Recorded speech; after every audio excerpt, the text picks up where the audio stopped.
전세권 시험 문제 나오는 답으로 나오는 점이 좀 정해져 있지요. 먼저 양가를 번 전세금 지급은 전세권 요소죠. 꼭 현실적으로 주고받을 필요 없고 기존 채권으로 지급을 가름할 수 있다. 기억하셔야 되죠. 그 다음에 2번 전세금은 손해배상을 충당한다 그랬죠. 그러니까 전세권 설정자가 전세권자에게 손해배상 채권 이외에 다른 채권을 가지고 있다. 이건 담보하지 않죠. 그러니까 전세권의 저당권을 갖고 있던 자가 전세금 반환 채권에 대해서 물상대위했을 때 설정자는 손해배상을 상기하는 건 주장할 수 있지만 손해배상 채권 이외의 채권까지 상계를 주장할 수는 없죠. 3번 인도는 요건이 아니니까 목적물을 인도하지 않았다 하더라도 전세권은 유효하다. 잘 나오죠? 전세 목적물 인도는 전세권의 요소가 아니라고 그랬어요. 그러니까 두 번째 줄 목적물을 인도하지 아니한 경우라 하더라도 마지막 줄 전세권의 효력을 부인할 수는 없다.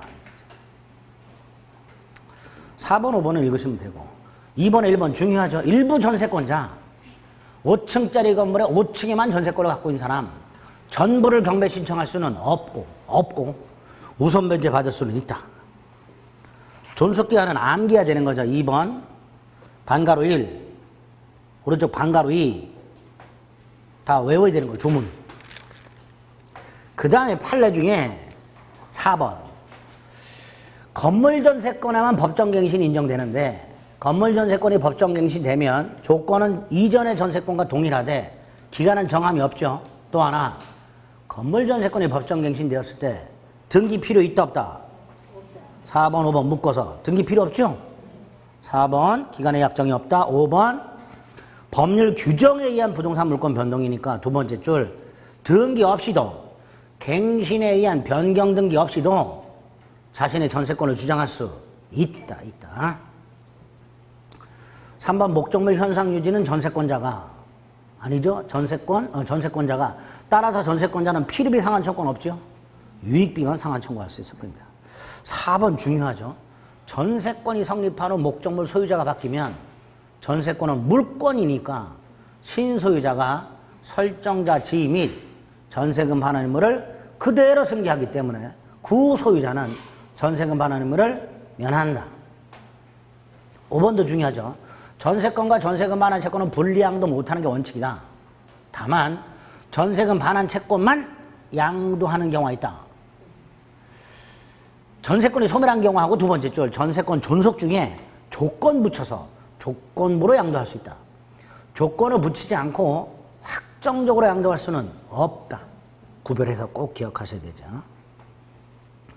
6번 전세권과 저당권 관계에서 전세권이 설정된 후 저당권이 설정되고 저당권자가 경매를 넣었을 때 저당권이 말소기준 권리니까 전세권은 소멸하지 않지만 배당을 요구하면 소멸한다.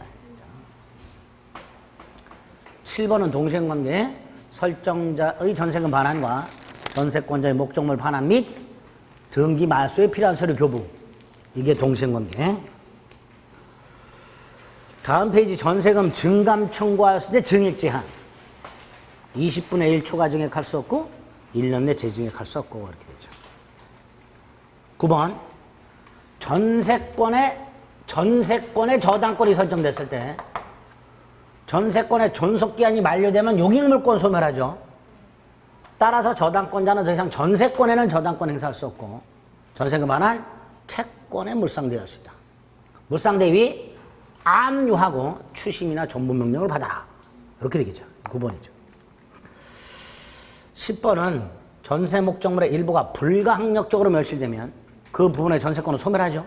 하지만 전세권자의 과실로 일부가 멸실됐을 때는 전세권은 소멸하지 않는다. 그것만 구별하시면 되고요. 11번 부속물의 청구 두 가지 설정자 동의받아 부속시킨 거하고 설정자로부터 매수한 부속물하고 그 밑줄만 좀 기억하시면 돼요. 설정자는 다 팔아라 매수 청구할 수 있지만 전세권자는 두 가지만 설정자 동의받아 부속시킨 거하고 설정자로부터 매수한 것만 매수 청구할 수 있죠. 12번과 13번은 12번 그 밑에 판례는 읽지 마세요. 이거 자만 온다고 읽지도 마세요. 갑소유 땅, 을소유 건물, 을이 땅의 지상권, 임차권을 갖고 있을 때 저당권이 설정이 되면, 전세권이 설정이 되면 이 전세권이라는 건 어디에도 미친다? 지상권 또는 임차권에도 미친다. 그 다음에 이 상황에서 을이 지상권자인데 2년 이상 지를 연체했어. 그러면 소멸 청구할 수 있죠? 이때 건물 전세권자는 토지 소유자에게는 전세권 주장할 수 없다. 이렇게 되죠. 건물은 철거돼야 되기 때문에 전세권을 주장할 수 없다. 이렇게 돼요. 그러니까 그 주의 판례 마지막 것만 기억하시면 돼요. 토지 소유자는 건물 점유자, 이 사람이 전세권자예요. 지금 이 상황에서 전세권자예요. 토지 소유자는 건물 점유자인 전세권자에게 퇴거를 청구할 수 있고, 그 건물 점유자가 전세권을 갖고 있거나 대항력 있는 임차권을 갖고 있다 하더라도 토지 소유자에게 대항할 수가 없다. 이렇게 되죠. 건물은 철거돼야 되기 때문에. 13번은 법정사건, 토지와 건물이 존재하고 소유자가 동일. 한 상태에서 건물의 전세권이 설정이 되고 토지 소유자가 바뀌면 대지의 특별 승계는 건물 소유자인 전세권 설정자에게 지상권을 설정한 것을 본다. 전세권자가 아니라 전세권 설정자가 지상권을 취득하게 됩니다. 전전세는 일단 양가로 1번 전세권자는 설정자 동의 없이 목적물을 임대 전전세 할 수 있다. 단 불가항력적 손해에 대해서 책임져라. 책임 가중 조문이고요. 308조.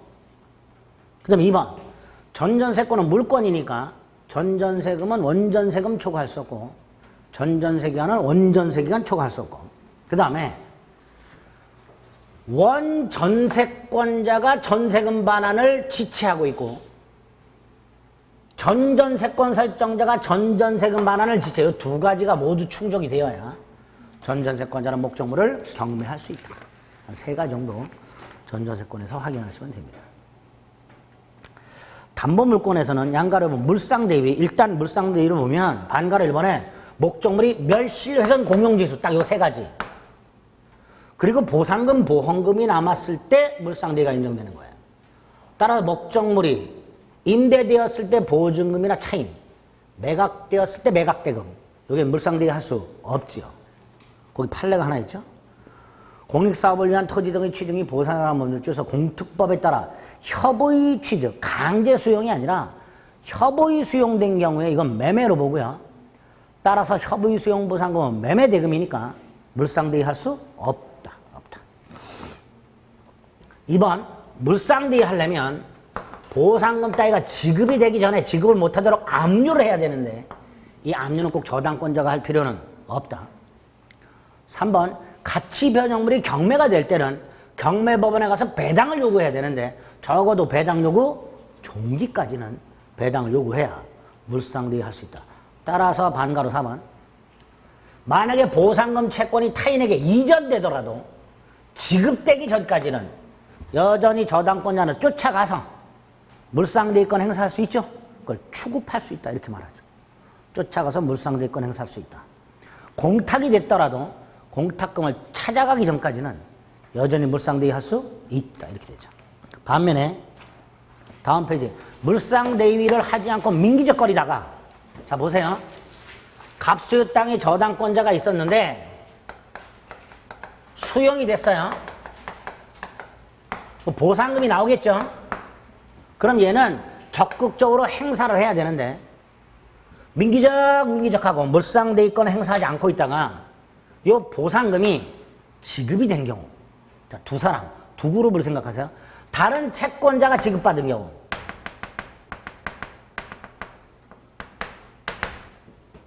또는 채무자나 재산 취득자가 지급받은 경우, 둘로 나눠서 다른 채권자가 지급받았을 때는 부당이득 반환 청구할 수 없다. 채무자나 재산 취득자가 지급을 받았을 때는 부당이득 반환을 청구할 수는 있다. 물상대위는 안 되지만 부당이득 반환 청구 여부는 달라지게 됩니다. 그래서 5번에 보면 두 번째 줄 저당권자가 물상대위권을 행사하지 않아서 우선변제권을 상실한 상태에서 다른 채권자가 보상금을 받아갔다면 그 다른 채권자에게는 부당이득 반환을 청구할 수가 없어요. 그런데 6번 땅이 수용이 됐는데 제3취득자가 보상금을 수령해 갔어요. 저당권이 설정된 상태 땅이 팔렸어요. 이 제3취득자죠. 근데 수용이 됐는데 얘가 민기적 거리다가 제3취득자가 받아갔어요. 이렇게 채무자나 제3취득자가 보상금을 수령했을 때는 그 사람에게 물상대위, 즉 우선변제 같은 건 안 되지만 부당이득 반환을 청구할 수는 있다. 5번하고 6번은 누가 수령해 갔는가를 구별하시면 돼요. 5번은 세 번째 줄 가운데 다른 채권자가 수령을 해갔고 6번은 두 번째 줄 제3취득자가 수령을 해갔어요. 그렇죠? 이럴 때는 부당이득 반환 청구가 달라진다는 거. 그거 구별하실 수 있으면 됩니다. 유지권, 타인 물건 또는 유가증권을 점유하면서 반환을 거절하는 권리를 말하죠. 1번 법정담보물권이지만 배제 측에 갈 수 있다. 2번 우물추물 없다. 우선변제 물상대위 추구표 물권적 청권. 3번 부동산, 동산 다 유치할 수 있대. 부동산 유치권은 등기 필요 없다. 이렇게 되죠. 그 다음에 성립 요건이 중요하죠. 첫 번째 타인 물건이어야 된다. 2번에 양가를 1번. 판례 하나 기억해야 되죠. 수급인은 공사대금을 못 받으면 건물을 유치할 수 있으나 수급인의 재료와 노력으로 신축한 건물은 수급인이 소유권을 취득하기 때문에 유치권 주장할 수는 없다. 그 다음에 2번 목적물에 관하여 생긴 채권이 있어야 된다. 즉 물건과 채권의 결련성이 인정이 되어야 유치권을 주장할 수 있습니다. 두 번째 물건의 점유와 채권의 결련성은 필요 없다. 점유하고 나서 채권이 생긴 경우뿐만 아니라 채권이 먼저 생기고 점유한 경우에도 유치권 인정 된다 그랬죠. 된다. 그 다음에 이 결련성과 그래서 오른쪽에 있는 반가로 2번을 달달달 외우자. 키워드 보증금, 권리금, 계약명의신탁 부당이득 반환 청구, 건축 자재대금, 매매대금, 채무불이행 손해배상 이런 말이 나오면 유치권 인정 안 된다. 다만 그 채무불이행 손해배상은 예외. 요 채무불이행 요렇게만 나오면 유치권 안 되지만 요 원채무가 공사대금 채무처럼 결련성이 인정되는 채무라면 그 손해배상도 원채무의 연장이니까 결련성 인정된다. 네? 공사대금 채무 불이행을 이유로 한 손해배상, 공사대금 채무 자체가 결련성 인정되니까 그 손해배상도 유치권 인정된다. 예외죠. 3번 적법점유해야 되니까 반가로 3번 건물 임차인 임대차가 끝났어. 더 이상 물건을 점유할 권한이 없어. 없는데 그걸 알면서 계속 점유해. 불법점유죠. 유익비를 추출했어. 비용상환 청구할 수 있으나 유치권 안 된다. 비용상환 청구할 수 있으나 유치권은 안 된다. 3번 유치권이 성립하기 전에 목적물에 대한 강제경매든 담보권 실행 경매든 경매 개시결정 기입등기에 의한 압류 체납처분 아니에요. 경매 개시결정 기입등기한 압류 체납처분 압류 아닙니다. 경매 개시결정 기입등기한 압류 후에 유치권이 성립합니다. 단 경락인에게는 대항할 수 없다. 3번 유사판례도 마찬가지죠. 그런데 그 유사판례 밑에 보면 주의판례가 있어요. 체납처분 압류가 된 부동산을 유치했어. 아까 위에는 경매 개시결정 기입등기 압류죠. 그죠? 근데 체납처분은 공매 시작 전에 압류가 벌써 돼요. 체납처분 압류를 먼저 해요. 그 다음에 공매가 개시가 돼요. 그 사이에 유치권 인정된 경우에는 공매 개시 전 유치권 인정됐죠. 따라서 경락인의 유치권 주장할 수 있다. 경매 개시결정 기입등기는 이퀄 압류예요. 근데 체납처분 압류가 됐다 해서 바로 공매가 시작되는 게 아니야. 체납처분에는 압류하고 나서 공매가 시작이 돼요. 그래서 경매 개시결정 기입등기 후 유치권이 성립한 경우에는 경락인에게 대항 못하지만 체나 처분 압류 후 유치권이 성립한 경우에는 경락인에게 유치권 주장할 수 있다. 4번 유치권은 목적물을 점유해야 되는데 간접 점유 불문하죠. 단 두 번째 줄을 꼭 기억해야 되죠. 채무자가 직접 점유인 경우에는 유치권이 인정되지 않는다 그랬죠. 주의 판례 비용 상환 조건에서 유치권 인정되죠. 다만 적법 점유해야 된다 그랬죠. 그런데 적법 점유는 추정되지요. 따라서 점유자가 스스로 자신이 불법 점유임을 증명할 필요가 없고 유치권을 부정하는 자가 상대방이 세 번째 줄 유치권자의 불법 점유를 입증해야 되죠. 유치권자의 적법 점유는 추정된다라는 거. 5번은 불가분성 판례 기억하시면 되죠. 다세대주택 창호공사 한 세대만을 점유하더라도 전체 창호공사 비용을 피담보 채권으로 하여 유치권이 성립한다. 중요하죠. 6번 변제기도례는 유치권 성립 요건이고요. 건물 유치권자는 필요한 범위에서 대지에도 유치권의 해를 미치고 물론 이 건물이 정당한 건물일 때 건물이 철거돼야 될 무단 건물이라면 토지 소유자에게는 유치권 주장 못합니다. 당연한 거고. 그게 8번이죠. A 건물의 원시치가 갑이에요. 수급인이 을이야. 공사대금을 못 받아서 건물을 유치했어. 근데 건물이 무단 건물이야. 뭐라고 돼 있어요? 건물의 존재와 점유가 토지 소유자에게는 불법행위. 다시 말해서 건물이 무단 건물이에요. 이럴 때는 건물 유치권자는 토지 소유자에게 건물 유치권 주장할 수 없다. 이렇게 되겠죠. 효력 양가로 1번. 유치권은 물권이니까 신소유자에게도 유치권 주장할 수 있죠. 경락인에게도 주장할 수 있죠. 다만 경락인에게 변제를 청구할 수는 없죠. 당연한 거고요. 경락인이 채무자는 아니니까. 2번 유치권자는 채권의 변제를 받기 위해서 경매할 수 있죠. 이때 채권의 변제를 받기 위하여를 우선 변제를 받기 위하여라고 해석해서는 안 되고 환가를 위하여 이렇게 해석하자고 그랬고 그 다음에 간이변제 충당 요건 4개 정당한 이유가 있는 때 두 번째 줄 감정인 평가 세 번째 줄 법원의 청구 그 다음에 미리 채무자에게 통지 4가지 요건 이걸 뭐라 한다? 간이변제 충당 정당한 이유가 있을 때 감정인 평가를 거쳐서 법원에 청구하여 유치물로 변제 충당할 수 있는데 미리 채무자에게 통지하라. 4가지 요건 간이변제 충당 기억하시고 3번 유치권자는 과실수취해서 원범은 이제 충당할 수 있죠. 다만 그러려면 채무자의 승낙을 받아서 유치물로 사용되어 담보정해야 된다 그래서 양가로 4번 유치권자는 채무자의 승낙 없이는 유치물로 사용되어 담보 제공하지 못하죠. 그러니까 만약에 승낙 없이 사용되어 담보 제공했다면 과실을 수취하지 못할 뿐만 아니라 채무자는 유치권 소멸을 청구할 수 있다. 이렇게 되죠. 물론 5번 기억해야 되죠. 보존에 필요한 사용은 승낙 없이 할 수 있습니다. 따라서 보존에 필요한 사용을 했을 때는 유치권 소멸을 청구하지 못해요. 하지만 승낙 없이 사용했으니까 과실을 수취할 수는 없고 그 사용이익은 부당이익으로 반환해야 되죠. 이 보존에 필요한 사용이 뭐가 있었죠? 주택 건축업자가 공사대금을 받지 못하여 주택을 유치하면서 거주 사용하는 것. 보존에 필요한 사용이죠. 그 사용이익은 반환하라. 그게 6번이죠. 6번 주택 공사대금 채권에서 유치하는 자가 스스로 주택을 거주 사용하는 것은 보존에 필요한 사용이고 따라서 승낙 없이 할 수 있고 승낙 없이 사용했으니 사용이익은 부당이득으로 반환해야 하고 이렇게 되죠.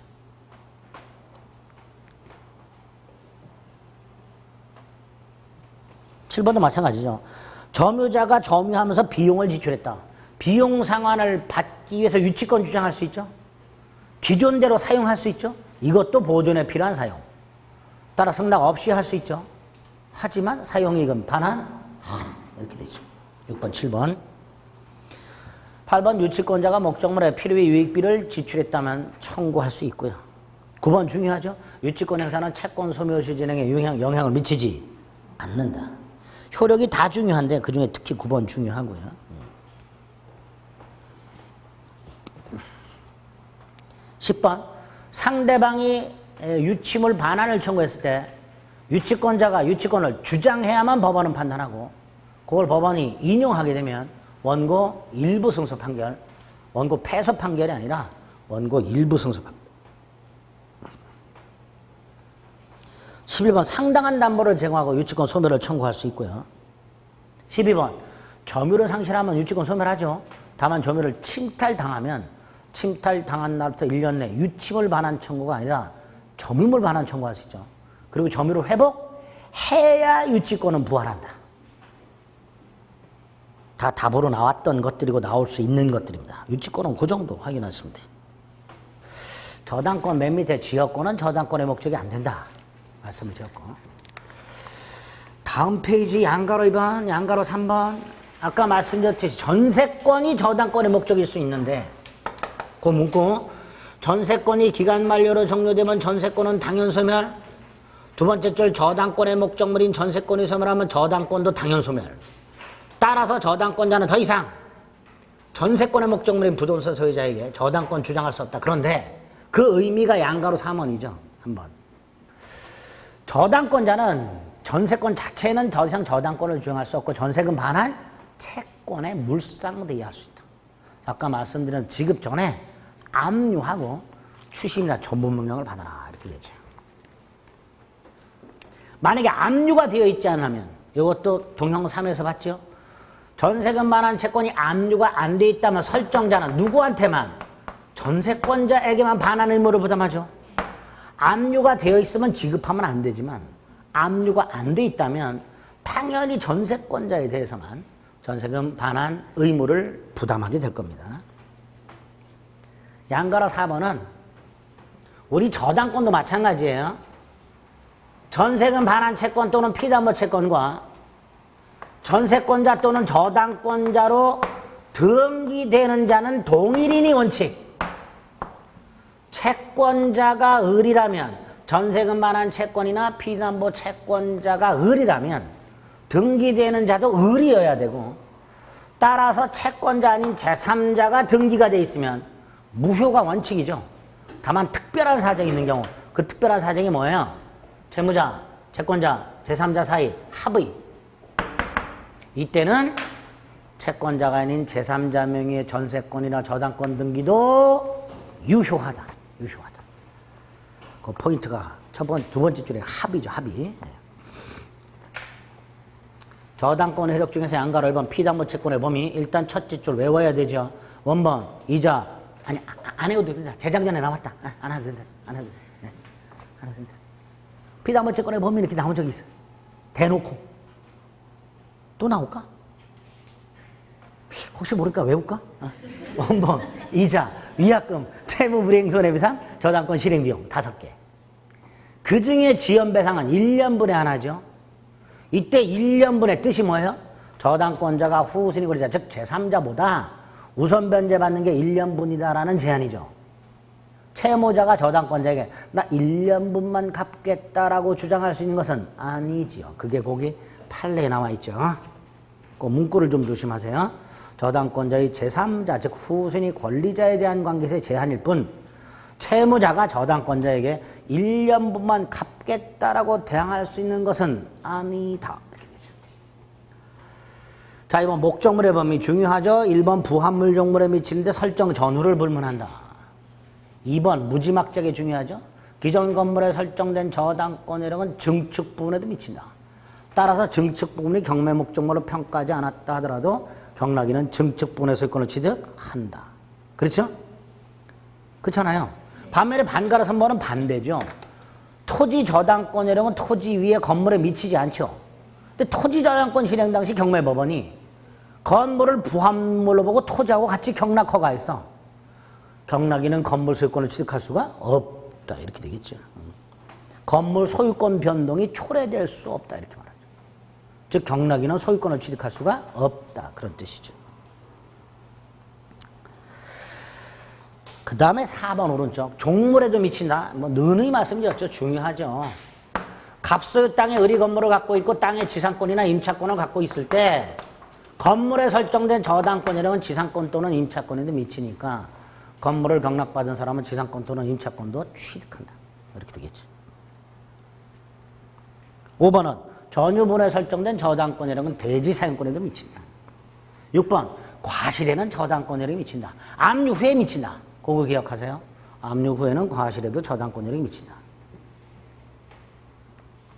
그 다음에 반가로 1번 저당권과 피담보 채권은 함께 양도가 원칙이다. 그렇죠? 저당권만 분리 양도하는 건 절대로 안 된다. 두 번째 채권 양도 저당권 양도 양수 합의는 양도인 양수인 사이에서만 합의가 있으면 된다. 채무자와의 사이에서까지 합의가 있을 필요는 없다. 당연하죠. 양도 양수는 양도인과 양수인 사이에서만 하는 거예요. 그게 반가로 1번 외우세요. 세 번째 줄부터 양도 양수는 당사자 사이에서만 합의가 있으면 족하고 채무자 사이에서까지 합의가 있어야 하는 것은 아니다. 그 다음에 채권 양도 통지해야 되고 저당권 부기 등기로 이전 등기해야 되죠. 이때 채권 양도 통지 시기하고 저당권 이전 등기 시기가 반드시 일치할 필요는 없죠. 예를 들어서 채권 양도 통지가 1월 10일 날 채무자에게 도달했어요. 양도 통지. 근데 저당권은 1월 10일 날 이전 등기가 됐어요. 그럼 보세요. 채권 양도 통지가 10일 날이 그랬으니까 얘가 채권자예요. 근데 얘는 저당권 언제 출했어요? 10일 날. 그러면 10일부터 10일 이틀 동안 얘가 채권자가 아닌데 저당권자로 등기돼 있죠. 그럼 부정성에서 저당권이 소멸하는 거 아니다. 채권 양도 통지와 저당권 등기가 반드시 한날 한시에 동시에 이루어지는 건 불가하고 따라서 특별한 경우에는 채권 양도 통지와 저당권 이전 등기가 시기가 달라서 1월 10일부터 1월 10일까지는 채권자는 병이지만 저당권자로 등기된다는 누구를 이렇게 불일치하는 경우가 있을 수 있다. 그게 반가로 2번. 저당권부 채권을 양도하는 경우 피담보 채권 양도 시기와 저당권 이전 등기 시기는 담보물권의 부종성의 원칙상 반드시 일치할 필요가 있다. 이렇게 나올 수 있어요. 그럼 X. 현실적으로 반드시 일치할 수는 없지요. 그래서 반드시 일치할 필요 없고 따라서 일시적으로 채권과 저당권의 귀속이 달라진다. 채권자와 저당권자가 달라진다 해서 저당권이 무효가 되는 것은 아니다. 일시적으로 다를 수 있다. 그죠? 반가를 보면 뭐 주택임대차에서 많이 나오죠. 선순위 저당권이 있고 임차권이 있고 대항력 갖춘 상태에서 후순위 저당권자가 있고 얘가 경매를 넣었을 때 요게 말소 기준 권리가 되니까 임차권은 소멸하고 경락인에게 대항할 수 없다. 반가로 1번. 주택임대차에서도 잘 나오니까 꼭 기억해 주셔야 됩니다. 당연히 반가로 1번. 최선순위 저당권보다 선순위 지상권, 선순위 임차권 이런 건 소멸하지 않는다. 이렇게 되죠. 3번도 아까 전세권에서 봤죠. 선순위 저당권보다 우선하는 전세권. 저당권 실행 경매가 있다 하더라도 소멸하지 않지만 배당을 요구하면 예외가 있죠. 배당을 요구하면 선순위 전세권도 소멸한다. 다음 페이지. 중요하죠. 일괄경매권. 건물 없는 나대지에 저당권이 설정이 되고 건물이 축조. 법정사건 안 되죠. 그래서 토지저당권자 일괄경매권을 인정하는데 요건이 건물 없는 나대지에 저당권 설정되고 건물이 축조. 첫 번째 요건. 두 번째가 설정자가 건물을 지어서 소유 또는 제3자가 지었지만 설정자에게 소유권이 기소. 둘 중에 하나에 해당이 될 때 토지저당권자는 토지만 경매할 수도 있고 토지 건물을 일괄 경매할 수도 있다. 반가로 1, 반가로 2 이렇게 되죠.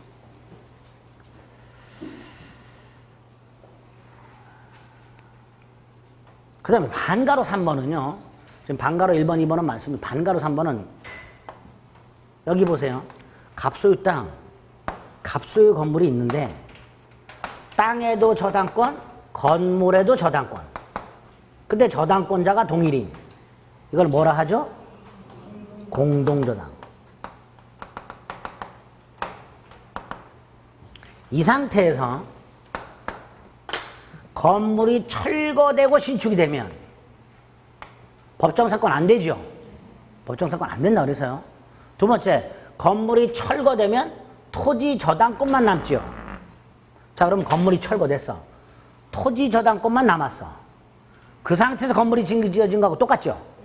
따라서 이 토지 저당권자는 토지만 경매할 수도 있고 건물까지 일괄 경매할 수도 있다. 이렇게 되죠. 법정사건이 안 되니까. 이 경우도 일괄 경매 가능합니다. 거기서 한번 일괄 경매하게 되면 두 가지 효과. 건물 경매 대가에서는 우선 변제 받을 수가 없으며 경매법원은 토지와 건물을 동일인에게 매각 허가해야 한다. 네? 동일인에게 매각 허가해야 한다. 그거 기억하시면 되죠. 저당 목적물 제3취득자, 저당권이 설정된 땅에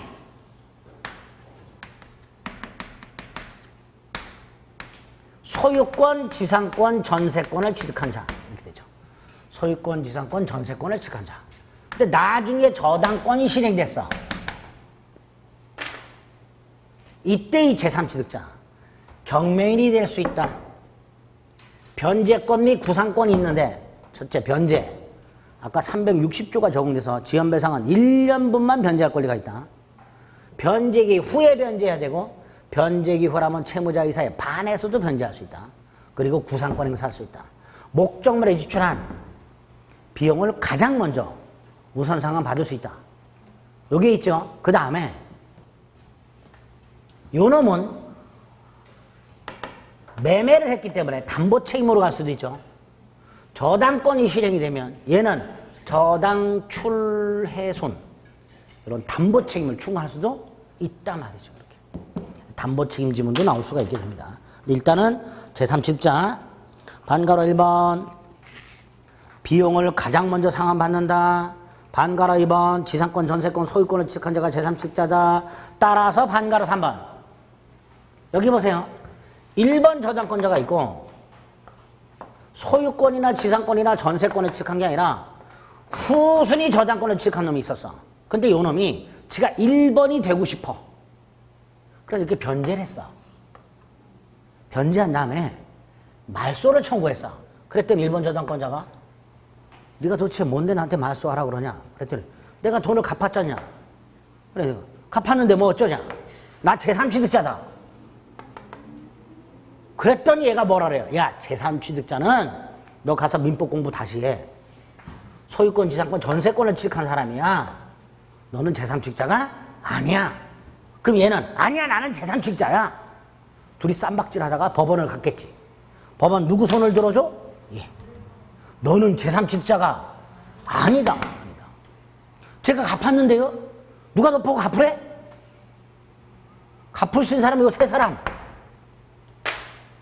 따라서 너는 아무리 갚았다 하더라도 제3취득자의 지위에서 말소 따위를 청구할 수는 없다. 기억해 주세요. 아, 요런 어려운 것들이 자꾸 나와요, 우리 시험에. 아, 이 거지같이. 쉬운 것만 내도 수험생들의 공부한 양을 충분히 판단할 수 있는데 꼭 이렇게 어려운 걸 내가지고 말이죠. 공부한 사람도 떨어지게 만들어요. 거지 같은 놈들. 그렇잖아요. 어느 정도 공부하면 합격할 수 있게 문제를 내야 되잖아. 그렇죠? 근데 죽어라 공부해도 합격을 못하게끔 문제를 내는 경우가 왕왕 있어. 물론 당락에는 영향을 안 줘요. 이런 지문들이 안 주는데 이런 거 이제 현혹이 돼가지고 말이에요. 속으시니까 문제예요. 속으시니까. 어쨌든 반가로 하면 후순위 저당권자는 제3취득자가 아니다. 따라서 변제했다 하더라도 선순위 저당권 말소를 청구할 수는 없다. 자, 저당권이 침해됐다. 물권적 조건에서 살 수 있죠. 반환, 방해 제거, 방해방. 안 되죠. 반환은 안 되고 방해 제거고 방해 예방만 청구할 수 있다. 그래서 반가로 1번. 그 다음에 2번은요. 1번 저당권자와 2번 저당권자가 있는데 얘가 돈을 갖고 말소를 청구한 게 아니라 얘가 돈을 갖고 말소 청구한 게 아니라 갑이 돈을 갚았어요. 갑이. 그럼 이거 소멸했죠. 말소 돼야 되죠. 말소가 안 되고 있으면 얘는 말소 청구할 수 있다. 이때는 있다. 이때는. 자신의 저당권이 순위가 올라가지 못하는 방해 상태다.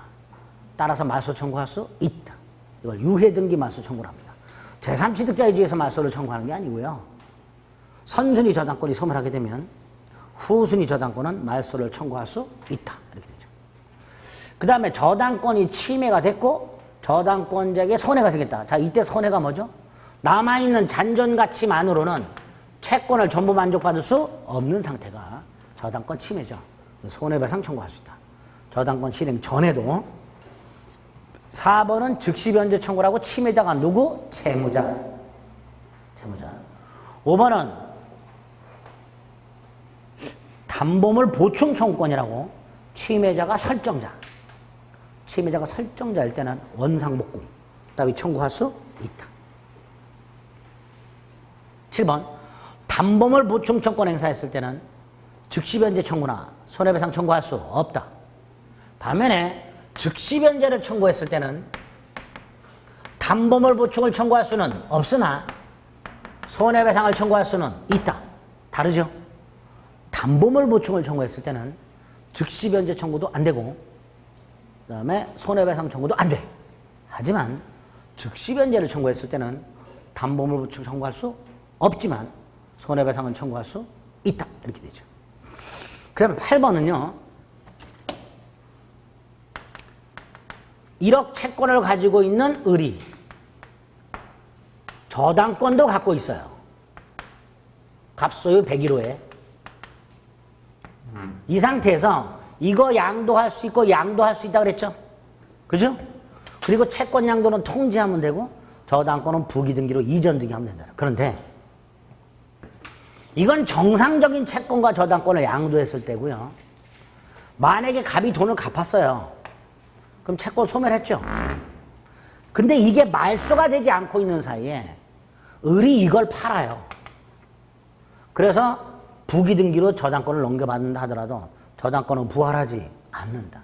등기행 공신력 인정되지 않으니까 병원 저당권을 취득할 수가 없다. 이렇게 되죠. 그게 8번이죠. 채권이 소멸하면 저당권도 당연 소멸. 따라서 그게 말소 등기가 되기 전에 제3자가 채권 및 저당권을 넘겨받았다 하더라도 저당권은 부활하지 않는다. 저당권 취득할 수 없다. 말소돼야 한다. 이렇게 되죠. 366조 법정사건 일단 아까 강행규정이라고 그랬고요. 2번 366조 법정사건 인정이 되려면 저당권 설정 당시 건물이 있었어야 되죠. 2번 중요하죠. 건물 없는 땅에 저당권이 먼저 설정이 됐다. 즉 저당권 설정 당시에 건물이 개시되기 이전이었다. 저당권 설정되고 건물이 지어졌다. 법정사건 인정 안 된다. 다만 예외. 저당권이 설정될 당시에 건물이 건축 중이었다. 이때는 예외적으로 법정사건 인정된다. 4번 저당권 설정 당시에 건물이 있었다. 그럼 건물이 철거되고 신축되더라도 법정사건 인정된다. 단 공동저당이 설정이 된 상태에서 건물이 철거하고 신축됐다. 이때는 법정사건 안 된다. 예외. 거기에 4번 있죠. 그 다음에 4번 밑에 주의라고 되어 있는 거 이거는요. 토지와 건물의 공동저당이 설정이 된 상태에서 건물이 철거되고 신축된 게 아니라 건물 등기부만 폐쇄가 됐어요. 건물 등기부만 폐쇄됐다면 이 건물은 미등기 건물이 된 거죠. 철거된 거 아니지. 따라서 법정사건 인정되는 거죠. 이때는. 법정사건 인정된다. 그러면 5번. 요거 우리 동형모의고사에서 한번 나왔죠. 토지와 건물이 있는데 건물만 팔아. 건물만. 등기를 안 했어. 그럼 여전히 갑소유 건물이죠. 그리고 저당권이 설정이 돼. 토지와 건물의 소유자가 같은 상태에서 토지 저당권이 설정됐죠. 그리고 토지가 경매가 돼. 토지와 건물의 소유자가 달라졌으니까 건물 소유자인 양 도인이 법정상권을 취득한다고 그랬죠. 요거 양수인이라고 나왔죠. 양수인이 아니라 양도인. 그게 5번. 6번은 키워드로 기억합니다. 토지와 건물을 함께 팔아. 미등기 건물을 대지와 함께 매수. 근데 땅만 등기. 이럴 때는 법정사건이나 관습상 법정사건 따위는 인정되지 않는다. 토지 건물을 함께 팔았는데 땅만 등기. 법정사건 인정 안 된다.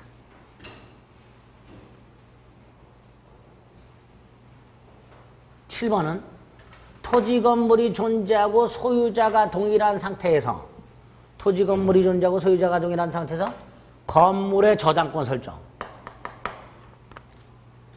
설정 당시 동일하죠. 그러니까 이게 실행이 되기 전에 건물 소유자가 설령 바뀌고 나서 그 다음에 토지 저당권이 실행돼서 소유자가 달라지더라도 설정 당시 소유자가 동일했으니까 법정상권이 인정된다. 법정상권이 인정된다. 8번은 아까 말씀드렸죠. 구분수적 공유. 그림이 떠오르자 공유로 등기가 돼 있으나 특정 부분을 배타적으로 사용수익하고 있는데 각각 자신이 배타적으로 사용수익하는 부분에 건물을 갖고 있다. 법정상권 인정된다. 9번은 자만 올 때 한번 읽어보세요. 아니 읽지 마. 명의신탁 생각만 해도 머리가 딱딱 아프니까. 법정사건 일단 요 정도만 갖고도 충분합니다. 공동저당. 공동저당은 이거 빼려고 하다가 시험 혹시 나왔을 때 여기 없다고 좀 뭐라 할까봐 그냥 넣어놨을 뿐이에요. 그러니까 보지 마. 안 나와. 하도 야 네가 한 거에 안 나왔다 이 자식 하나도 막 안 나왔다고 하도 뭐라 하는 거야. 안 나오긴 다른 거에 무지하게 나왔는데 다른 거에서 다 나오는데 요거 하나 안 나왔다고 뭐라 하는 거야. 하도 있어가지고 넣어놨어요. 볼 필요 없어. 찍어.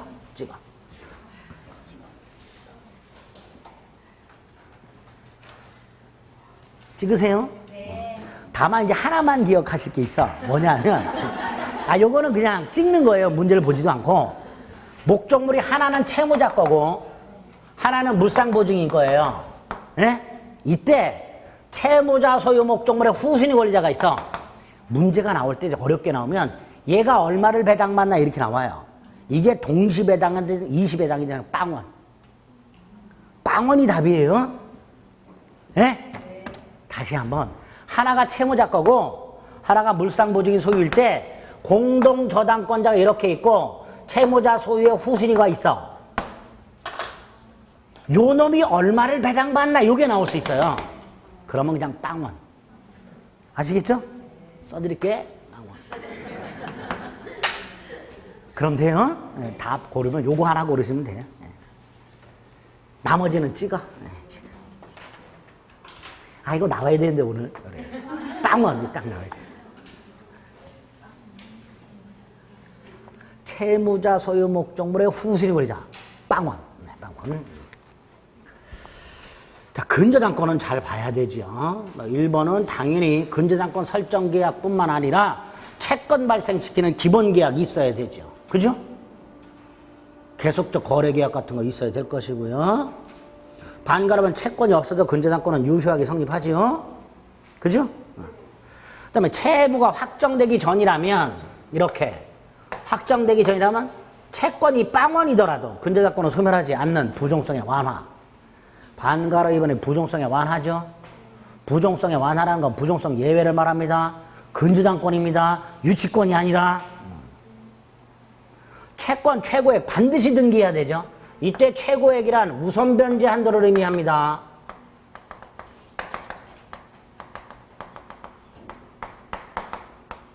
그래서 아주 중요한 게 그 양가로 4번. 양가로 3번에 그 두 줄은 암기하시고 양가로 4번. 최고액이 1억이고 확정이 된 채권 채무액이 1억 3천일 때 채무자는 전부 변제해야 된다. 전부 변제해야 근저당의 말소를 청구할 수 있다. 반면에 물상보증이나 제3취득자는 최고액까지만 변제하면 된다. 우선 변제도 최고액까지만 우선 변제 받을 수 있다. 양가로 4번. 5번도 역시 부종성. 확정되지 않은 채권 채무 소멸은 근저당권에 영향을 미치지 않는다. 그 다음에 6번. 중요하죠. 언제 확정되는가. 결산기 도래. 확정되죠? 그죠? A. 결산기 도래. 그 다음에 오른쪽. 채권이 전부 소멸했고 결산기가 도래 전인데 채권이 전부 소멸했고 당사자가 거래를 계속할 의사가 없어. 그럼 계약을 해지함으로써 확정 지을 수 있죠. 근데 C는 결산기를 정하지 않았다면 언제든지 해지함으로써 확정 지을 수 있죠. 그렇죠? 그 다음에 보세요. 채무자가 갑이고 근저당권자가 을인데 중간에 갑이 이 목적물을 병한테 팔았어요. 제3취득자죠. 그죠? 근데 제3취득자는 변제권이 있다고 그랬죠. 아까. 근데 변제하려면 채권이 확정돼야 되죠. 그 확정시키려면 얘가 계약을 해지해야 되잖아요. 그 해지 권한을 얘가 뭐 할 수 있다? 행사할 수 있다. 읽어볼게요. 위에서 하나, 둘, 셋, 넷, 다섯 번째 줄을 보면, 네 번째 줄을 먼저 보면 존속기간이나 결산기에 정함이 없으면 설정자 갑이 근저당권자 을을 상대로 언제든지 해지함으로써 확정시킬 수 있는데 이런 해지 권한은 제3취득자도 뭐 할 수 있다? 주장할 수 있다. 예?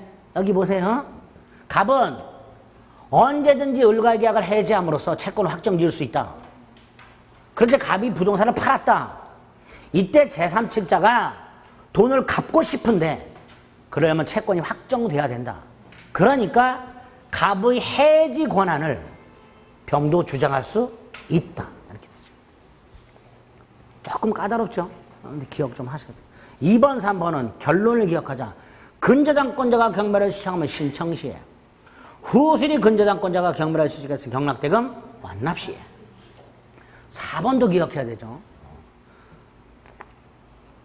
지금 양가로 4번하고 양가로 6번이 대단히 중요하고 양가로 6번에 2번, 3번 너무너무 중요하고 4번도 최근에 무지하게 나오죠. 4번. 확정 후에 발생하는 채권은 더 이상 담보되지 않는다. 그러나 확정 전에 발생하는 채권에 대해서 확정 이후에 발생하는 이자나 지연배상은 담보된다. 이렇게 되죠? 그거 기억하자. 6번 기억합니다. 채무자나 채무를 바꿀 수 있는데 바뀌기 전, 변경 전 채무는 담보되지 않고 변경 후 채무만 담보된다. 확정 전후하고 헷갈리면 안 돼요.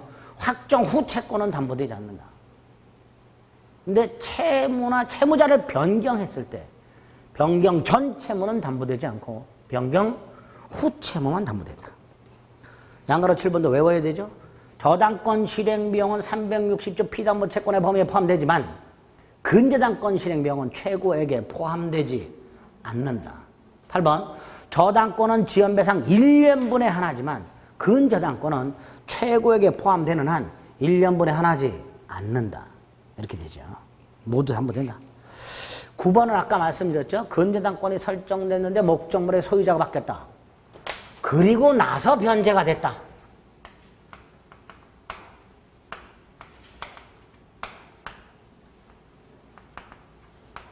그리고 변제가 됐다. 전 소유자도 말소 청구할 수 있고 현 소유자도 말소 청구할 수 있다. 그게 9번이죠. 다음 페이지 10번은 봤죠? 불법 말소된 상태 회복 등기할 수 있으나 회복 등기 전에 목적물이 경매되면 회복 등기는 불가하다. 그랬죠? 그 다음에 아까 요 경우 여기다 다시 쓰자. 채권과 근저당권 또는 저당권이 양도가 됐다.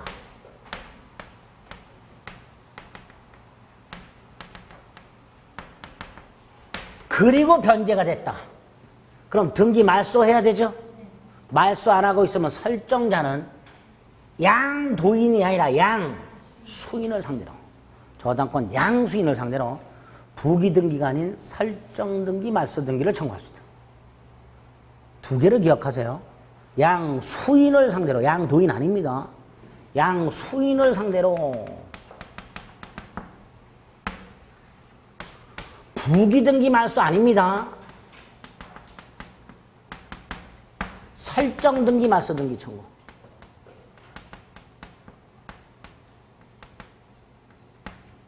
지금 설정등기는 을의 이름으로 돼 있어요. 부기등기는 병의 이름으로 돼 있어요.